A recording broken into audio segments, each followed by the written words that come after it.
اللہ الرحمن الرحیم۔ رسول اللہ صلی اللہ علیہ وسلم نے ارشاد فرمایا، ان من افضل ایامکم یوم الجمعہ فاکثروا علی الصلاۃ فیہ فاکثروا من الصلاۃ فیہ۔ فرمایا تمہارے دنوں میں سب سے بہترین دن جمعہ کا دن ہے، اس لیے اس دن مجھ پہ کثرت سے درود پڑھا کرو۔ فإن صلاتکم معروضۃ علی، اس لیے کہ تمہارا درود مجھ تک پہنچایا جاتا ہے۔ صحابی نے پوچھا، یا رسول اللہ کیف تعرض علیک صلاتنا وقد ارمت، ہمارا درود آپ تک کیسے پہنچایا جائے گا جبکہ آپ جب دنیا سے جائیں گے، قبر میں جسم آپ کا ختم ہو جائے گا، تو ہمارا درود آپ تک کیسے پہنچے گا؟ تو آپ صلی اللہ علیہ وسلم نے فرمایا، ان اللہ حرم علی الارض اجساد الانبیاء، اللہ تعالیٰ نے پیغمبروں کے جسموں پر زمین پر پیغمبروں کے جسموں کو حرام کر دیا۔ زمین کسی پیغمبر کے جسم کو کبھی ختم نہیں کرتی۔ تو یہ بھی امت کا اجماعی عقیدہ ہے کہ جتنے بھی انبیاء ہیں ان کے جسم بالکل سلامت رہتے ہیں۔ شہداء میں تو یہ بہت زیادہ مشاہدہ ہوتا ہے، بہت سارے شہداء کے جسم سلامت رہتے ہیں۔ تو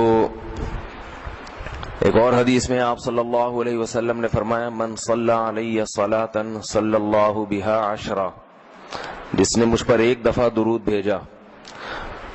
درود کہتے ہیں نبی صلی اللہ علیہ وسلم کے لیے اللہ تعالیٰ سے خصوصی رحمت کی دعا کرنا۔ ایک ہوتا ہے عام دعا، کسی کے لیے بھی رحمت، صلات کہتے ہیں خصوصی رحمت جو اللہ اپنے خاص بندوں پہ کرتا ہے۔ اس لیے صلات کا جو لفظ ہے نا، یہ درود اور صلات یہ پیغمبر کے علاوہ کسی کے لیے جائز نہیں ہے، کیونکہ یہ صلات خاص کس کے خاصہ ہے؟ یہ پیغمبروں کا۔ اس لیے ہم اللہم صلی علی محمد تو کہہ سکتے ہیں، لیکن یوں نہیں کہہ سکتے اللہم صلی علی فلان۔ تو وہ صلی جو ہے نا، صلات، یہ خاص قسم کی رحمتیں ہوتی ہیں جو اللہ پیغمبروں پر بھیجتے ہیں۔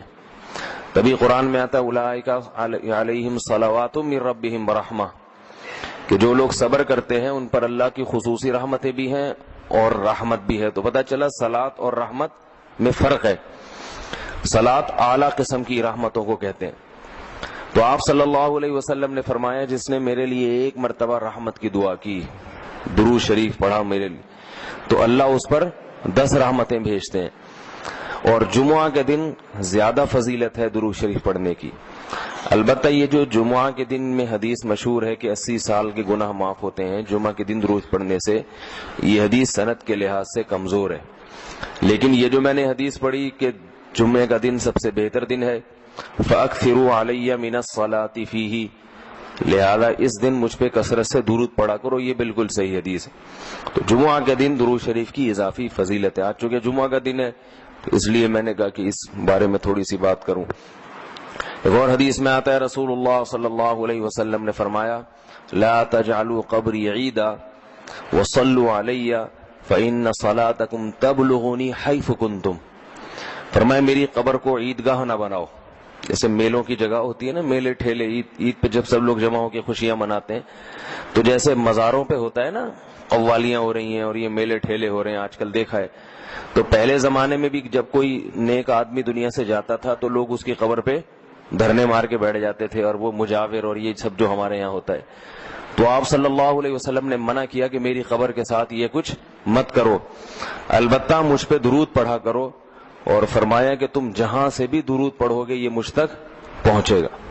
ایک اور حدیث میں رسول اللہ صلی اللہ علیہ وسلم نے فرمایا، ما من احد یسلم علی الا رد اللہ علی روحی فارد علیہ، کہ جب بھی کوئی مجھ پر سلام بھیجتا ہے اللہ میری روح کو میرے جسم میں لوٹاتے ہیں اور میں اس کے سلام کا جواب دیتا ہوں۔ اب یہ کیسے ہوتا ہے؟ چونکہ یہ برزخی زندگی میں ہے، لہذا اس کی کیفیات میں اور گہرائی میں جانے کی اجازت نہیں ہے۔ جیسے اللہ بہتر سمجھتے ہیں یہ ہوتا ہے، اس کی حقیقت کا ہمیں علم پوری طرح نہیں ہے، برزخی زندگی ہے۔ اور حدیث میں آتا ہے رسول اللہ صلی اللہ علیہ وسلم نے فرمایا کہ رغم انف رجل ذکرت عنده فلم يصلی علی، اس شخص کی ناک خاک آلودہ ہو جائے جس کے سامنے میرا نام لیا جائے، میرا تذکرہ ہو اور وہ مجھ پہ درود نہ پڑے۔ ایک اور حدیث میں آپ صلی اللہ علیہ وسلم نے فرمایا البخیل من ذکرت عنده فلم يصلی علی، وہ شخص کنجوس ہے، بخیل ہے، جس کے سامنے میرا نام آئے اور مجھ پہ درود نہ پڑے۔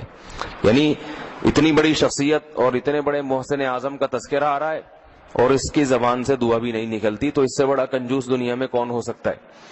ایک اور حدیث میں آپ صلی اللہ علیہ وسلم نے ایک شخص کو دعا مانگتے ہوئے دیکھا جس نے درود شریف پڑھے بغیر دعا شروع کر دی، تو آپ صلی اللہ علیہ وسلم نے فرمایا اس نے دعا میں جلدی کی ہے۔ پھر فرمایا تم میں سے جب کسی شخص کو دعا مانگنی ہو تو پہلے اللہ کی حمد و ثنا پڑھے، پھر مجھ پر درود بھیجے۔ قرآن مجید میں بھی اللہ نے حکم دیا ان اللہ وملائکتہ یصلون علی النبی، کہ اللہ اور اس کے فرشتے، اللہ بھی رحمت بھیجتے ہیں اور فرشتے بھی رحمت کی دعا کرتے ہیں۔ یا ایھا الذین آمنوا صلوا علیہ وسلموا تسلیما، اے ایمان والو تم بھی محمد صلی اللہ علیہ وسلم پر درود بھیجا کرو اور سلام بھیجا کرو۔ درود اور سلام میں فرق یہ ہے کہ درود اللہ کی رحمت اور سلامت کہتے ہیں کہ ہر برائی سے، ہر مشکل سے، ہر مصیبت سے بچائیں۔ تو کمال جبھی ہوتا ہے جب اللہ ہر شر سے بچا لیں اور اضافی رحمتیں بھی بھیجیں۔ تو علماء نے درود شریف کی حکمتوں میں لکھا ہے کہ درود شریف جو اللہ نے ہمیں پڑھنے کا حکم دیا، اس کی بنیادی وجہ تو سب کو معلوم ہے کہ سب سے زیادہ احسانات اس کائنات میں اللہ کے بعد کس کے ہیں؟ محمد صلی اللہ علیہ وسلم۔ تو آپ صلی اللہ علیہ وسلم کے احسانات سب سے زیادہ ہیں انسانیت پر، انسان کو انسان آپ صلی اللہ علیہ وسلم نے بنایا، اور اہل اسلام تو سب سے زیادہ ان احسانات کے تلے دبے ہوئے۔ تو ہم کوئی بھی عبادت اگر کر رہے ہیں، دعا بھی اگر مانگ رہے ہیں، تو یہ بھی کس کی وجہ سے توفیق مل رہی ہے؟ نبی صلی اللہ علیہ وسلم، کیونکہ آپ صلی اللہ علیہ وسلم نے ہی یہ ساری چیزیں سکھائی ہیں۔ تو ہر کام میں حکم یہ ہے کہ بھئی جس کا احسان ہے، جس کی وجہ سے تمہیں یہ رہنمائی ملی، تو پہلے اس کا بھی تو کچھ خیال کرو، اس کا بھی جو ہے نا اللہ سے اس کے لیے دعا مانگو تاکہ تمہاری طرف سے بھی کچھ شکر ہو۔ دوسری بات علماء نے لکھی ہے کہ اس میں حکمت یہ ہے کہ درود شریف پڑھنے سے توحید کا عقیدہ مضبوط ہوتا ہے۔ وہ توحید، درود شریف نبی سے دعا نہیں ہے بلکہ اللہ سے دعا ہے، کس کے لیے؟ نبی کے لیے۔ تو پتہ یہ چلا کہ نبی پر بھی اللہ کی رحمتیں ہوں گی، اور دعا کون مانگ رہا ہے؟ ہم مانگ رہے ہیں۔ تو اس میں نبی سے مانگنے کا دروازہ بند کر دیا کہ نبی سے مانگنے کا اسلام میں کوئی تصور نہیں ہے، بلکہ نبی کے لیے بھی اللہ سے مانگا جائے گا۔ تو جب نبی کے لیے بھی اللہ سے مانگنے کا حکم ہے تو اپنے لیے نبی سے کیسے مانگنے کا حکم ہو گیا؟ سمجھ میں آ رہی ہے بات کہ نہیں آ رہی؟ یعنی نبی کے لیے بھی کس سے مانگنے کا حکم ہے؟ اللہ سے۔ تو اپنے لیے کس سے مانگیں گے؟ بطریق اولا، بطریق اولا ہم پھر اللہ سے مانگیں گے۔ تو اس سے عقیدہ توحید مضبوط ہوتا ہے۔ اور تیسری بات یہ کہ علماء نے لکھا ہے کہ جب درود شریف پڑھیں تو اس نظریے سے نہ پڑھیں کہ نبی ہماری دعا کے محتاج ہیں، نبی اللہ کی رحمت کے تو محتاج ہیں، یہ تو درود شریف سے پتہ چلتا ہے، لیکن اللہ کی وہ رحمت اس وقت بھی ہوتی اگر ہم یہ دعا نہ مانگتے۔ تو ہمیں اس لیے ہے کہ ہم بھی انگلی کٹا کے شہیدوں میں نام لکھوا لیں۔ سمجھ رہے ہیں نا؟ اس کی حضرت مولانا اشرف علی تھانوی رحمہ اللہ نے بڑی پیاری مثال دی، فرمایا کہ جیسے کوئی بادشاہ اپنے شہزادے پر کچھ انعام کرنا چاہے، بادشاہ تو چاہتا ہے نا اپنی اولاد کو نوازنا، اپنے محبوب شہزادہ اس کا محبوب ہوتا ہے، تو آپ اگر بادشاہ سے سفارش کر دیں کہ حضرت یہ تحفہ آپ اپنے شہزادے کو دے دیں یا یہ فلاں چیز اپنے شہزادے کو، تو بادشاہ تو پہلے بھی دے رہا ہے لیکن آپ کے کہنے سے وہ اور خوش ہو جائے گا، اور خوش ہو جائے گا کہ بھئی دیکھو جو کام میں چاہتا تھا یہ بھی اسی کی درخواست کر رہا ہے، تو نتیجہ کیا نکلے گا؟ تھوڑا سا آپ کو بھی دے دے گا وہ، ٹھیک ہے نا، کہ چلو یہ گڑ تم بھی منہ میٹھا کر لو اپنا، تم نے اتنا اچھا کام کیا۔ اور اگر آپ کسی کو حکم دیں اس کے دشمن پہ خرچ کرنے کا، آپ جا کے کہیں بھائی وہ تمہارا دشمن ہے، تمہارا دل چاہتا ہے اس کا گلا دبا دو، تو ایسا کرو اس کو ہدیے ودیے دیا کرو، تو تو کہے گا میں اس کو گلا دبانا چاہتا ہوں اور تو ہدیے کی ترغیب دے رہا ہے تو میں تیرا بھی گلا دباؤں گا. تو دشمن پہ خرچ کرنے کا جب حکم دیا جاتا ہے تو اس سے سامنے والا غصے میں آتا ہے. دوست پہ خرچ کرنے کا، احسان کرنے کا جب آپ کسی کو کہیں گے تو وہ خوش ہوتا ہے. باپ کو اگر کہا جائے نا اپنے بچوں پہ اور کھلائے کریں، بڑی خوشی ہوتی ہے، تو باپ کا دل اور سینہ اور چوڑا ہو جائے گا. تو ایسا ہی اللہ تعالیٰ کو اپنے رسول صلی اللہ علیہ وسلم سے محبت ہے. اللہ تو خصوصی رحمتیں بھیجیں گے ہی، لیکن ہم اگر اللہ سے درخواست کر دیں گے کہ اللہ تو خصوصی رحمتیں بھیج، تو اس میں تھوڑی سی ہماری بھی کیا ہو جائے گی، دخل اندازی ہو جائے گی. اللہ تو ویسے ہی کر رہا ہے، تو اللہ کہے گا چلو تو نے بھی سفارش کر دی تو ان پہ تو کر ہی نہ ہوں، یہ 10 رحمتیں تجھ پر بھی ہو جائیں گی. اور چوتھا فائدہ کیا ہے درود شریف پڑھنے کا، کہ انسان کے دل میں محمد صلی اللہ علیہ وسلم کی محبت بڑھتی ہے. انسان جس کے لیے دعا مانگتا ہے لاشعوری طور پہ، تو نبی صلی اللہ علیہ وسلم کی جتنی زیادہ محبت ہوگی اللہ کی خود بخود اتنی ہی زیادہ ہوگی، کیونکہ نبی سے محبت اللہ ہی کی وجہ سے ہوتی ہے، یہ الگ الگ چیز نہیں ہے. اللہ کے رسول ہے نا، اسی وجہ سے تو ہے. تو جتنی محبت بڑھے گی اللہ کی محبت اتنی زیادہ. اور 5واں فائدہ کہ جتنی نبی کی محبت ہوگی، انسان کو جس سے محبت ہوتی ہے اس کی اتباع آسان ہوتی ہے، بغیر دلیل کے بھی مانتا چلا جاتا ہے. جس سے نفرت ہوتی ہے نا، اس سے ہر بات پہ دلیل، کیوں بھائی ایسا کیوں ہے. اور اگر محبت ہو تو وہ کوئی کام کا کہے تو سمجھ میں آئے نہ آئے انسان کہتا ہے بس کر لو. صحابہ کرام کی محبت کے جو واقعات ہیں، حضرت انس رضی اللہ تعالی عنہ جب بھی کھانا پکتا تھا، اگر اس میں لوکی یا کدو پکتا تو کدو کے ٹکڑے تلاش کر کر کے کھاتے تھے. لوگوں نے پوچھا کیوں بھائی؟ فرماتے ہیں کہ میں نے رسول اللہ صلی اللہ علیہ وسلم کو دیکھا ہے کہ کدو شوق سے کھاتے تھے آپ. تو نبی سے محبت تھی، کدو سے محبت ہو گئی. حالانکہ یہ شریعت کا حکم نہیں ہے لوکی اور کدو سے محبت کرو، یہ تو اپنی انسان کی اپنی رغبت ہوتی ہے، کسی کو کسی چیز سے، کسی کو کسی چیز سے. لیکن عشق کی انتہا ہوتی ہے تو انسان کو محبوب چیزوں سے بھی ہو جاتی ہے. تو ہمیں بھی اگر نبی صلی اللہ علیہ وسلم سے محبت ہوگی صلی اللہ علیہ وسلم، تو اگر کدو سے نہ بھی ہو تو کوئی اتنا مسئلہ نہیں ہے، لیکن فرائض واجبات سے تو ہو جائے گی نا، جو شریعت میں ضروری ہیں، جن کی آپ صلی اللہ علیہ وسلم نے بہت تاکید کی ہے، ان سے تو ہوگی نا کم از کم.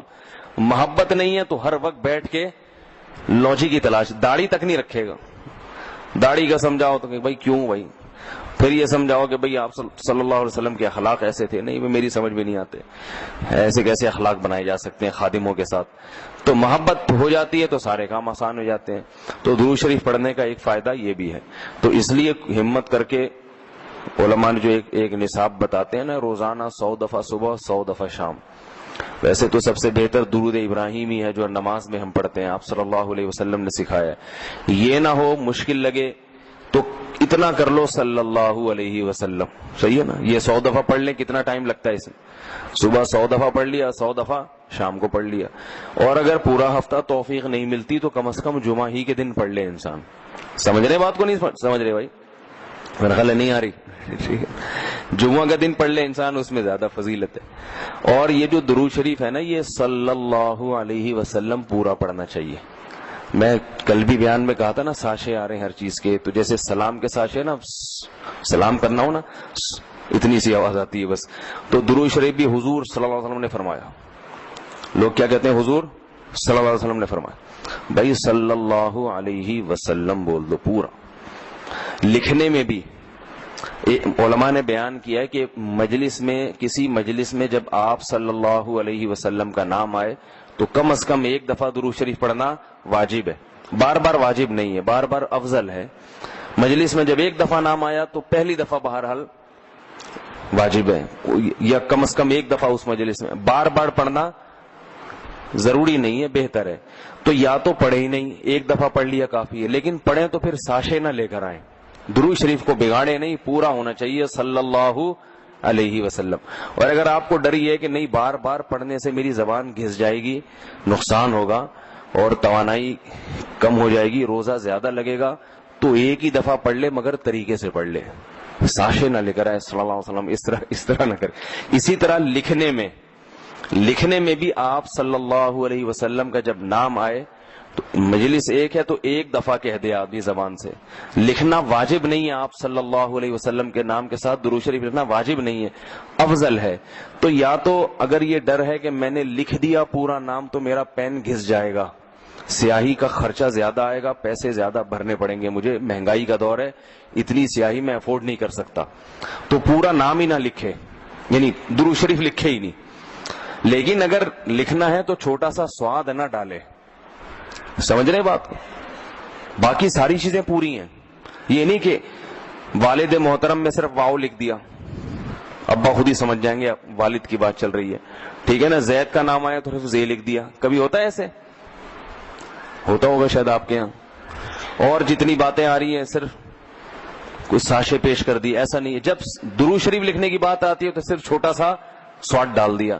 تو بھائی اتنی تکلیف اگر ہو رہی ہے تو نہ لکھو, کوئی فرض تھوڑی ہے.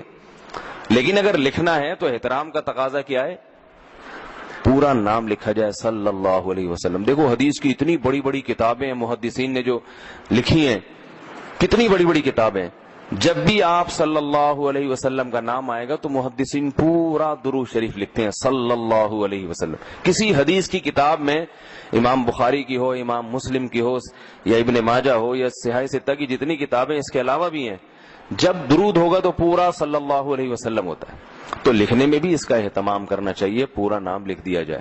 یہ جو میں کہہ رہا ہوں نا قلم گھس جائے گا اور یہ ہو جائے گا, یہ تو بخیل آدمی کے لیے, ورنہ کس قلم تھوڑی گھستا ہے. لکھنے پورا تحریر لکھ رہے ہوں, جب بھی نام آئے صلی اللہ علیہ وسلم پورا لکھنا چاہیے. اللہ تعالیٰ عمل کی توفیق عطا فرمائے. ایک چھوٹی سی آخر میں بات سن لیں کہ آپ صلی اللہ علیہ وسلم کا جو لقب ہے نا, لوگ مختلف ناموں سے پکارتے ہیں. کوئی کہتا ہے حضور اکرم صلی اللہ علیہ وسلم نے فرمایا, یہ بھی ٹھیک ہے, آپ سب سے اکرم ہیں. کوئی کہتا ہے سرور دو عالم صلی اللہ علیہ وسلم نے فرمایا. کوئی کہتا ہے آ حضور صلی اللہ علیہ وسلم نے فرمایا. یہ سب ٹھیک ہے نام, لیکن سب سے بہترین جو نام آپ کے لیے ہے رسول اللہ صلی اللہ علیہ وسلم, کیونکہ اس سے بڑا لقب کوئی بھی نہیں ہے. رسول اللہ کا مطلب اللہ کے سفیر, تو یہ سب سے بڑا منصب ہے. اس لیے عام استعمال میں جو صحابہ کا بھی طریقہ تھا, نبی اللہ, صحابہ کیا کہتے تھے, نبی اللہ یا رسول اللہ. تو محدثین بھی جو لفظ آپ کے لیے استعمال کرتے ہیں رسول اللہ صلی اللہ علیہ وسلم یا نبی اللہ, تو عام استعمال میں یہ زیادہ بہتر ہے. وہ بھی ٹھیک ہے, سرور کائنات, حضور اکرم, شفیع المذنبین, سب صحیح ہیں. لیکن ہوتا ہے نا جب بہت سارے آپشن ہو تو انسان سلیکٹ کرتا ہے سب سے بہترین کو. تو سب سے بہترین لفظ آپ کے لیے کیا ہے, رسول اللہ. یہ سب سے بہترین لقب. اللہ تعالیٰ سمجھنے کی عمل کی توفیق عطا